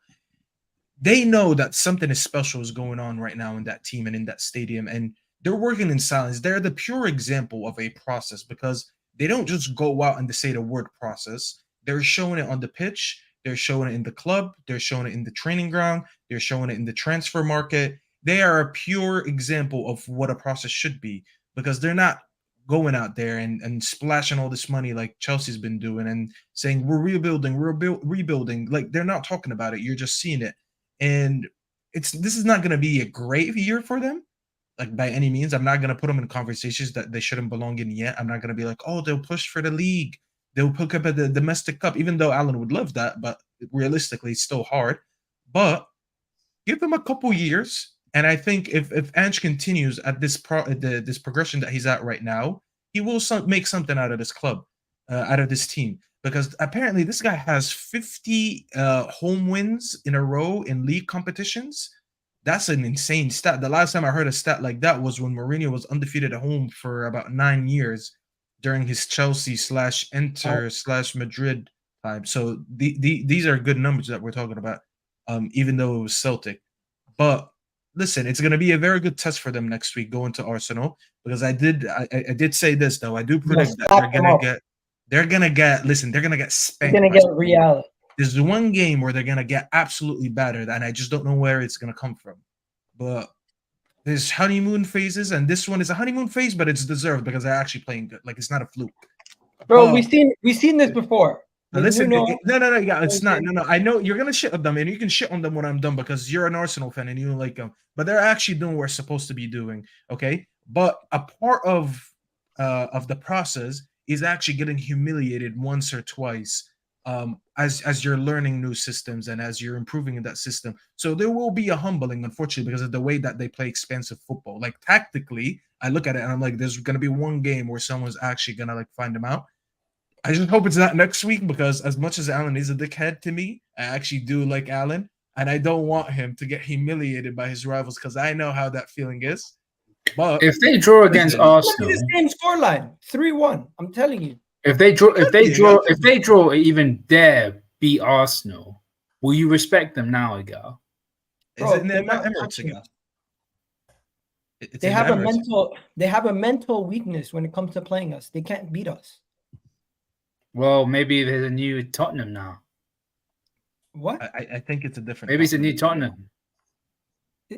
What? Since when? Maybe. I'm not saying I'm still saying it's gonna happen, but maybe it's a new Tottenham. Let's hear from the Tottenham fan on this. Or wait, Hamza, you have anything to say about the team that you can never beat? Yeah, Tottenham, man. Listen, second the table. You can't doubt them. Listen, congratulations. They're doing so well. Like, if I was them, just drop all these other trophies that you're going for and just concentrate in the league. And to me, you have to give them credit. Like, they do that every year. Not this well. They're fighting well together like a team. They're fighting. They're already out the League Cup. Tottenham used to bottle like games like that. Sheffield United, they would lose that. They're 1-0 down. But now they start to develop that kind of mentality. Oh, wow. You're giving credit to somebody for a smash and grab. Since when? You've changed, bro. No, I'm saying that they used to like just bottle those kind of games. You would see Bournemouth would go there, be 2-0 up, and they'll win that game 2-3-0. Bro, but if Manchester United won that way, they're showing, and even the way people are laughing at them, the way they celebrate, but they're trying to unite. Like, they've lost their main. Is this a new Hamza, guys? They've lost Harry Kane. They've lost Harry Kane, and the way that they're. No, Hamza, please stop for a second. Please stop for a second. To lose the main striker and to play like that, you have to give them credit. Hamza, whether you guys like it or not, you're just jealous. Because Hamza, stop.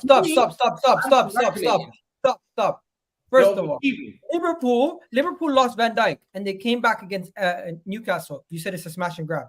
Manchester United were down versus Nottingham Forest, came back. You said it's a smash and grab. They win in the 100th minute, and you say it shows character. You guys, they've lost their main player. That's not that enough, bro. Everyone thought were laughing at Bissouma, Pape Sarr, Richarlison. You all make fun of them. You're done. Am I missing something? Or are you gonna cuss them when they're doing well, or are you gonna cuss them also when they? Why do you come here and say, "Yo, what are you doing?" People behind Man City, they're second. They're ahead of you, whether you like it or not. Whether you like it or not, they're ahead of you. So you can't talk shit now. Tied on points. Tied on points is ahead of each other. But they're ahead of you still. Who's second? Okay, so when. Okay, I'm gonna write that one down. Yeah, no, you have to give them credit. They haven't signed a striker. Alan has never sat on this side of the Hamza waffle. For once, he enjoys it. Man United spent Højlund for 75 million. These guys lost 100 million striker. Didn't have any signings at all. Like, can you not see? Like, bro, I have never seen Hamza bumlick any team more than this. This is crazy. No, to be fair, I come at Hamza loads. I give Hamza a load of shit. Hamza's genuinely want to play in context. Yeah. I mean, Hamza at this point, damned if you do, damned if you don't. You tell the truth, and Egal doesn't like it. You know why? Because he said the truth about Spurs. If you spend 1 billion, I'll come for you. If you spend 700 million, I will come for you. But if you haven't spent anything, and I feel sorry, and you're buying Udoji from loan from Udinese, and you're doing so well, and you're chasing me to the title, I'm thinking, wow. How did you make it that far? Imagine you had a striker. So you know what, Tottenham? Everyone's hating you. If no one's congratulating Tottenham today, you're on your hair and you're jealous. Rather than you should congratulate. You think it's jealousy, Hamza? Bro, you're 13. You're 13. The first No, thing not you me. should No, not me. No, congratulate. No, not me. I'm saying you think it's jealousy from like Yeah, Arsenal fans because they're rivals to absolutely. them. People are jealous. People want them to fail, and I can see that. People think, oh, when are they going? Exactly how Leicester. Oh, they're just gonna drop down. Oh, and then when it happened, oh wow, look how well they did. Listen, give credit to Tottenham.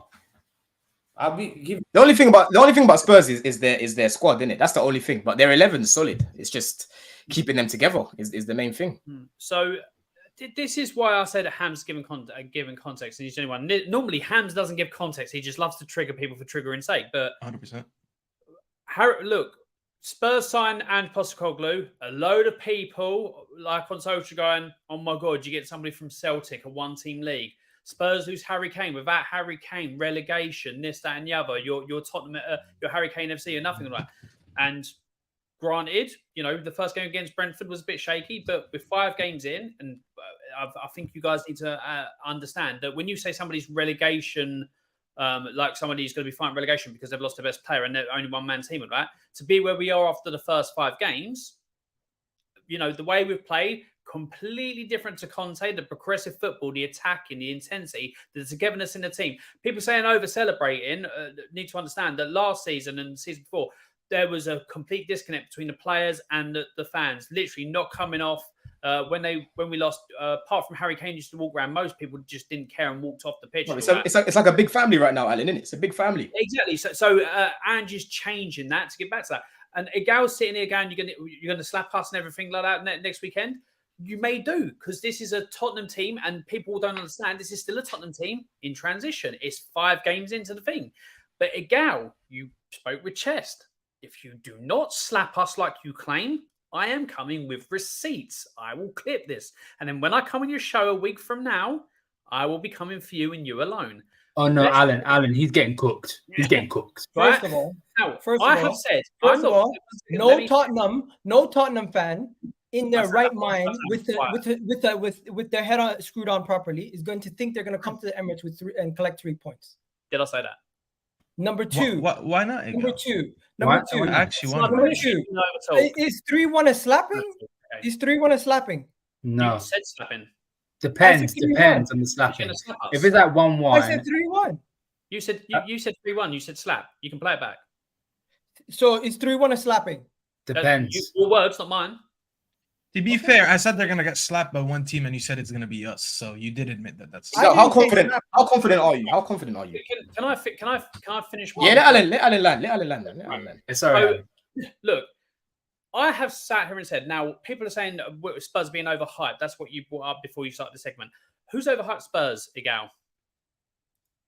Who's overhyped Spurs? You said you don't believe the Spurs overhyped. Okay, the media are going to go with, look, when the media see a complete transformation from one manager to another, losing the best player and see good football, of course they're going to say that they're doing well. If they come on and go, nah, Spurs are still shit, ain't doing anything like that, they're not. They've got to be as unbiased as they can, although the biasness exist. So you're saying we've been overhyped. I see some Spurs fans getting carried away saying about Champions League football. My sentiment for this season still stands the same. With the transitional out, we've got to a good start. We will suffer heavy defeats. We're going to attack all season. There will be teams that, like I said to Veta on Hassan's channel last night, I'll say the same to Hamza. And this is there's no saltiness here. I'll just be honest with Hamza. This will probably be the first season that you score and beat us at our ground. That's not taking a piss, because obviously even Guardiola says a goal against Spurs. Because we're going to play open, expansive football, you will catch us. On Savage channel, they all said they are winning it. Again, I was watching it and it was tongue-in-cheek stuff. People have to learn the difference. There wasn't seriousness. It was tongue-in-cheek. Come on. With the type of football we're playing, Pep Guardiola, we're going to be Pep Guardiola's dream this season, because where we've sat in and be defensive and caught them on a counter-attack, we've exposed their weaknesses. We're going to go toe-to-toe with them, because that's the only way Ange knows how to play, and we're going to get caught. So I'm expecting to lose to Man City in big games. There could be a big loss coming against Liverpool, Arsenal, but they will happen. I'm not getting carried away. I think 6th, And that's why I got annoyed at the cup, because I said 6th. I want a good trophy, running a trophy, or to win something. I still want that as a Spurs fan.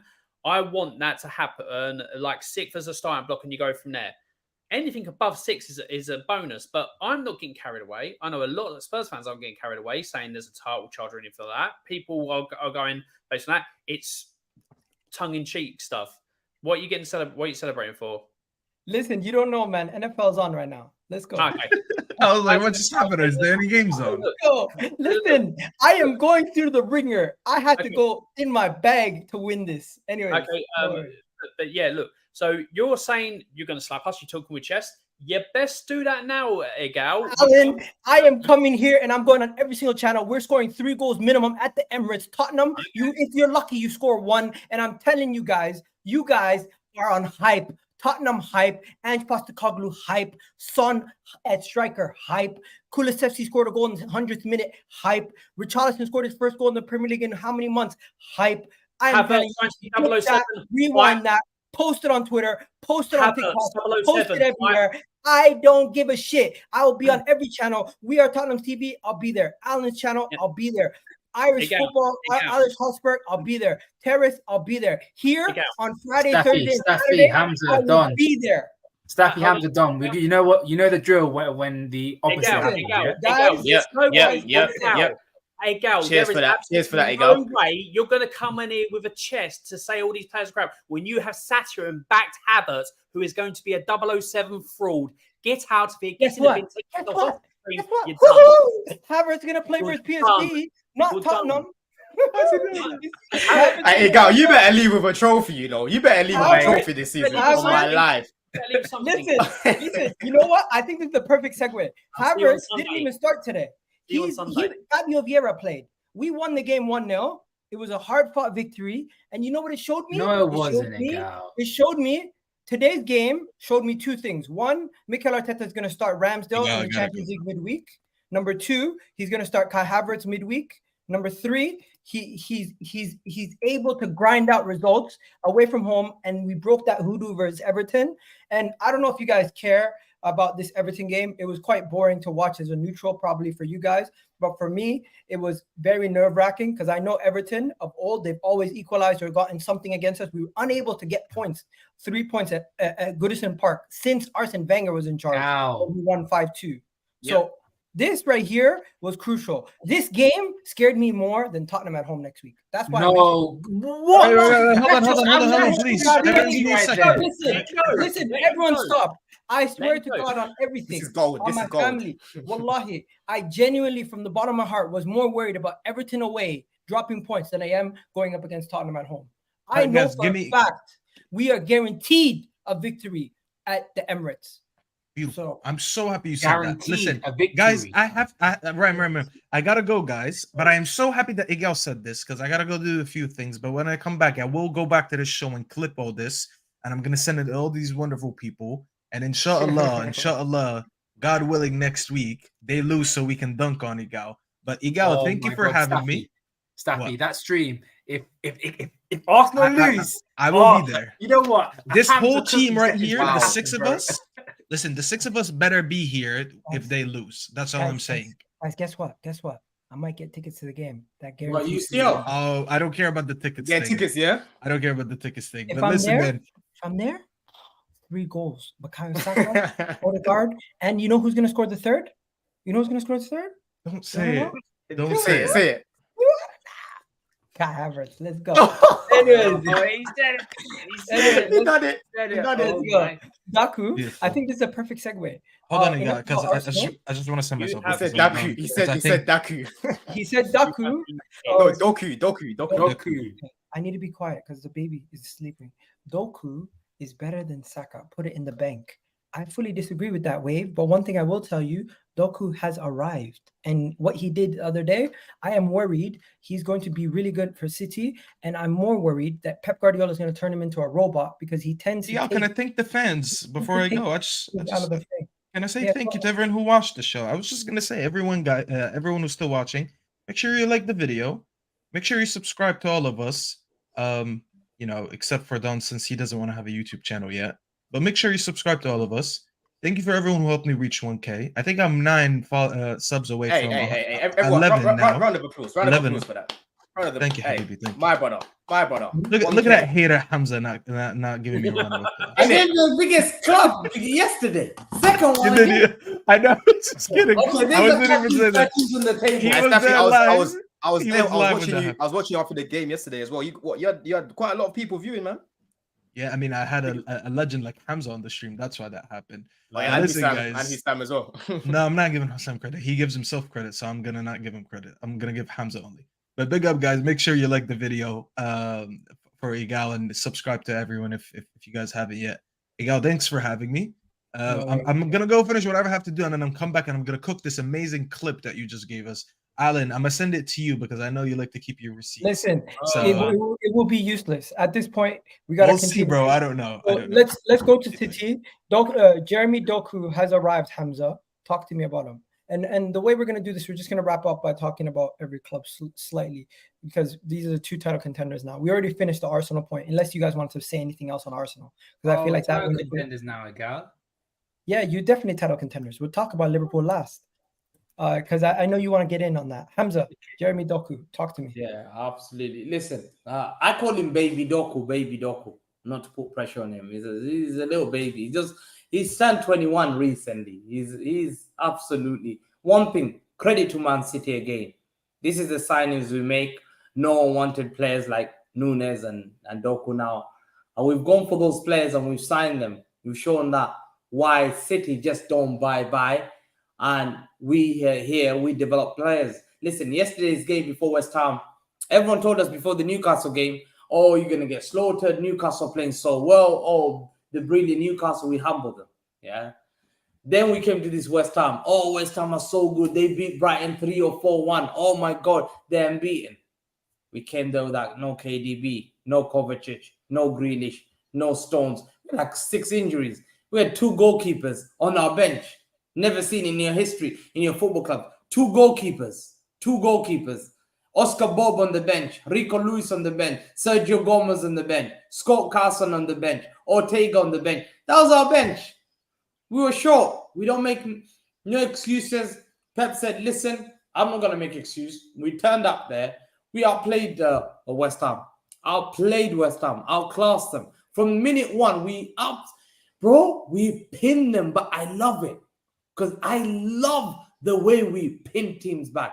We pinned them. They couldn't come out there. Bro, all they did is try to hit far to Antonio and to hop, smash and grab. They went 1-0 up. But one thing, City, we're the best at comebacks. Great at comebacks. We don't fear anyone. Listen, we've made a comeback against Madrid, who we don't even fear. Who's Madrid at Bernabeu? We did a comeback against them. Who's Madrid? Who's Bayern Munich? We've done. So who's West Ham? So the way I see my team, like we were so impressive, came back, scored. Doku, absolutely a fantastic signing. Those are the signing, and I'm just here to tell you, lot. You see, City, this is what we are. We create players and we say, yo, we need moments from you.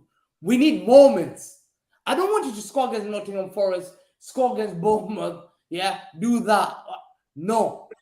When you're losing, take me away from that problem. Take me away. Rodri does it. Andowan does it. KDB does it. Bernardo Silva dunked on Real Madrid. Akanji dunked on Bayern Munich. Moment player. Doku was told one day, he only worked with Pep Guardiola one day. Pep Guardiola was sick. Came back from his sick certificate. Thursday was his deadline. Friday came back. Bang. One day, outstanding performance. Guess who performed badly there? Bukayo Saka was poor against last season, couple of months ago, against them. Doku went there, and he was outstanding. He killed Kufau. I felt sorry for Kufau. He killed West Ham. Baby Doku. Yeah, from nowhere. No one thought about this guy.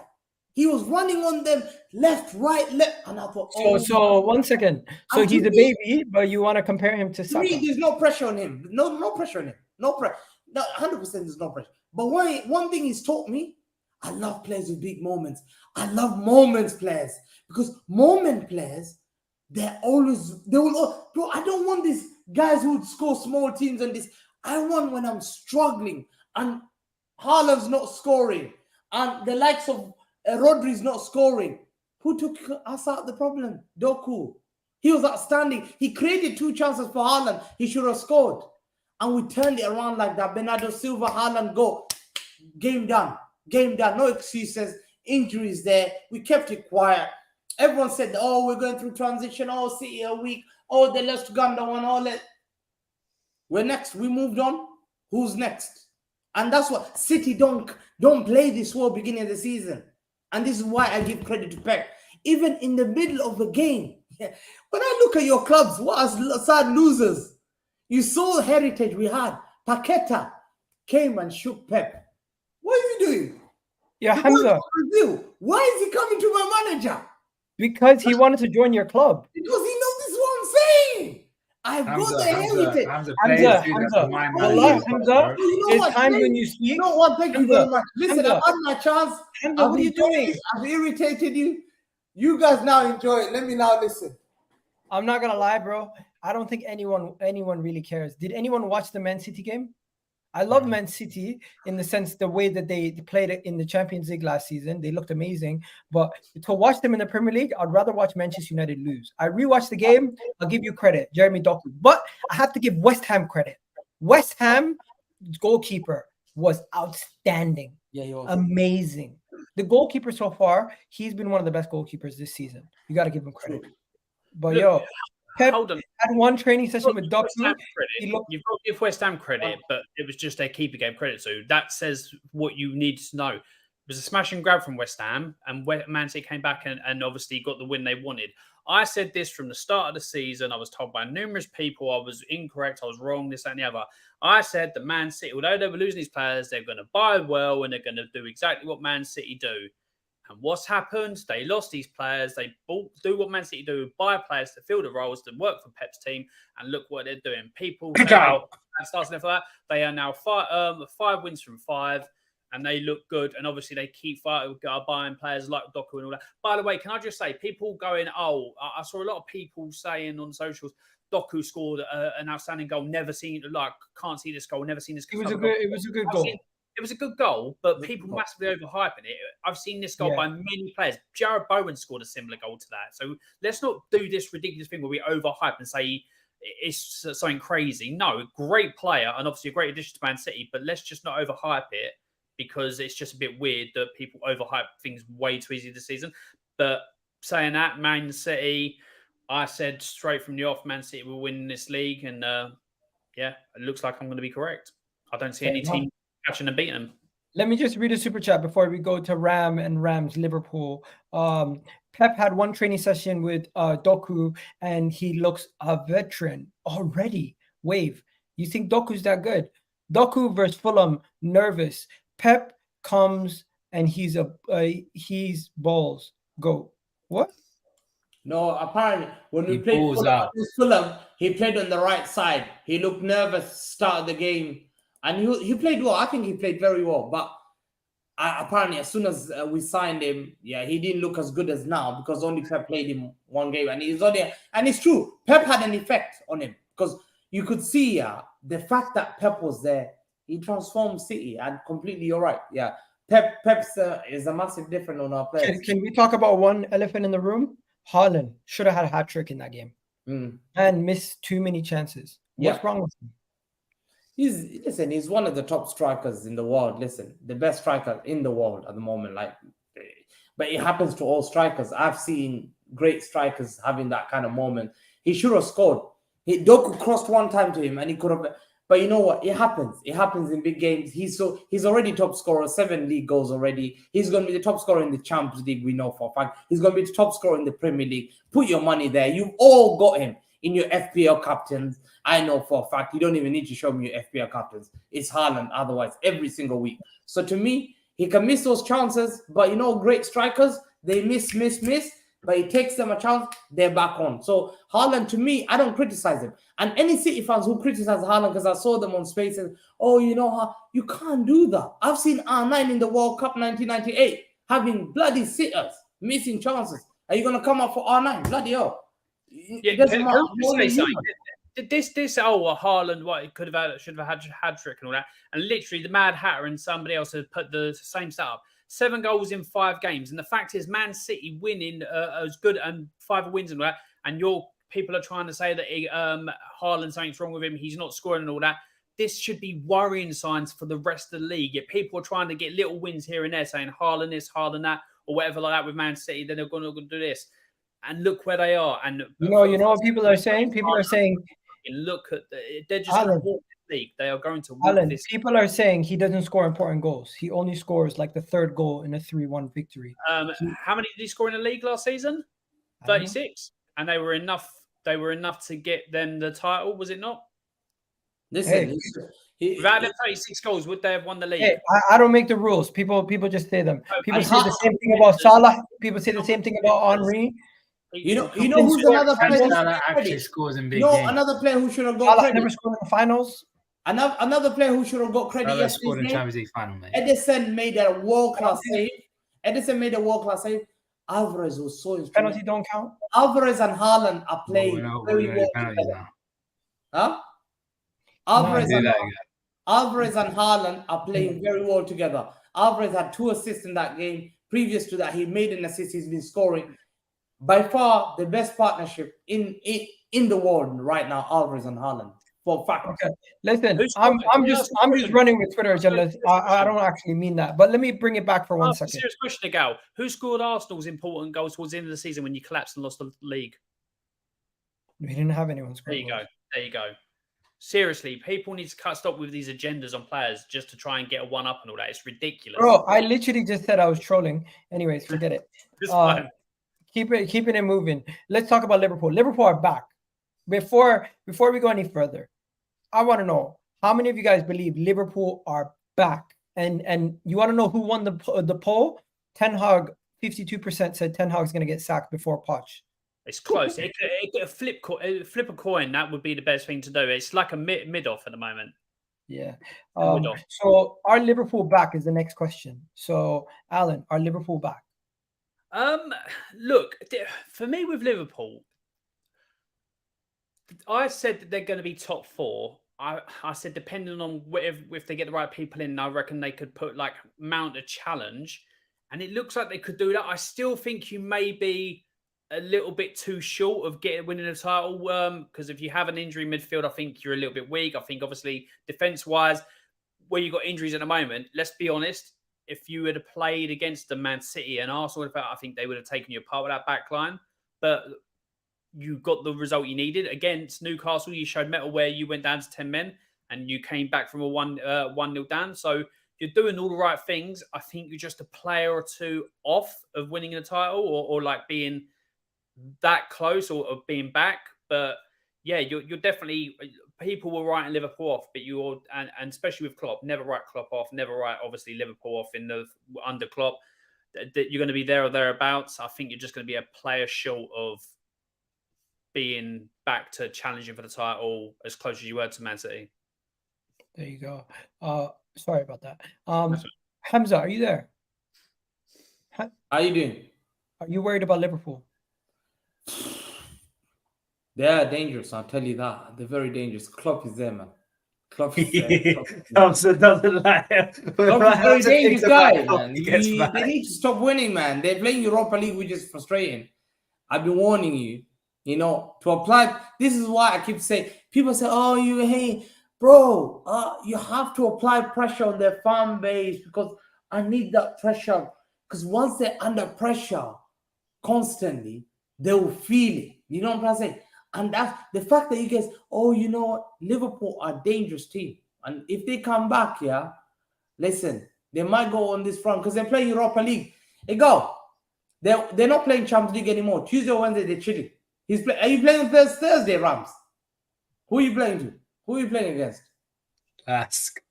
Huh? Who the hell is that? Oh, thank God, man. Should I tell you my group?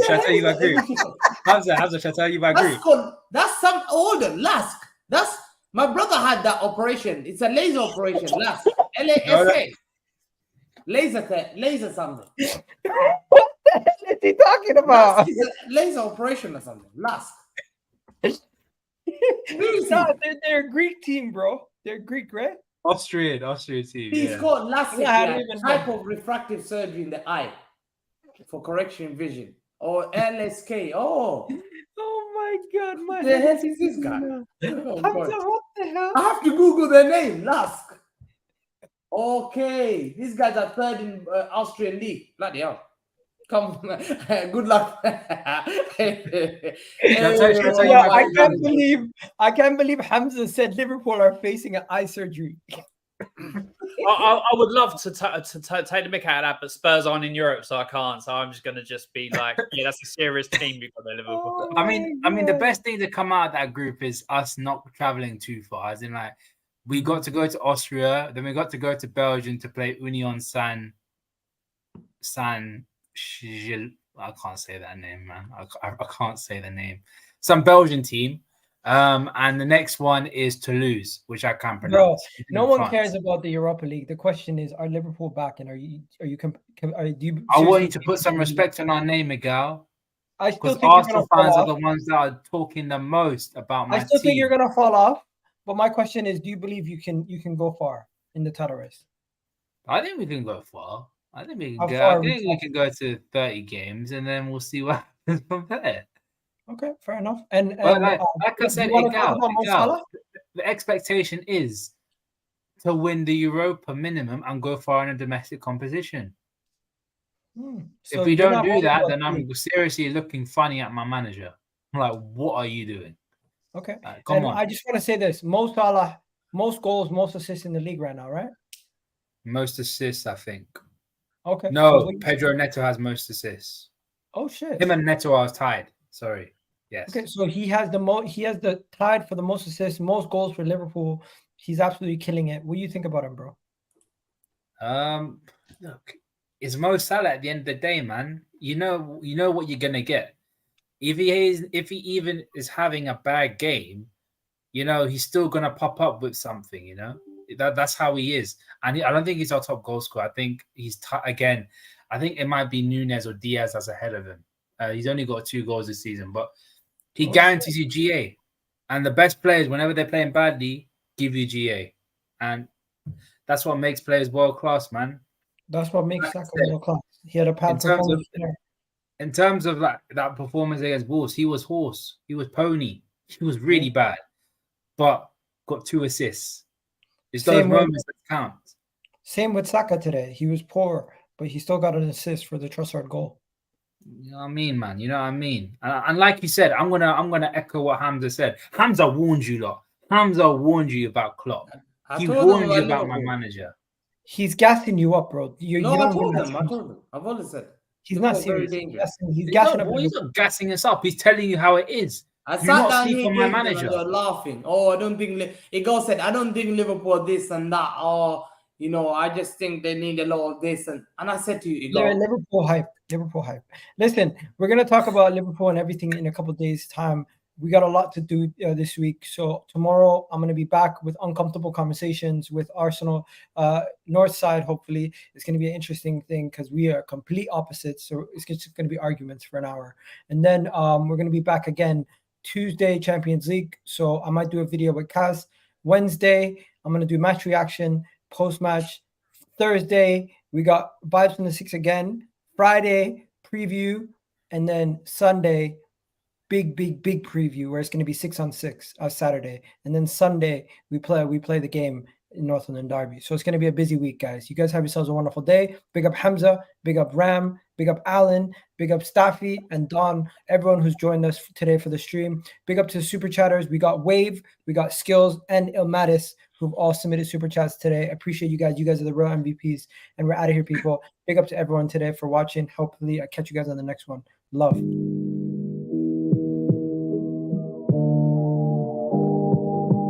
Come on, we're going to beat Spurs. Easy. Alan, you can't say nothing. I slapped him.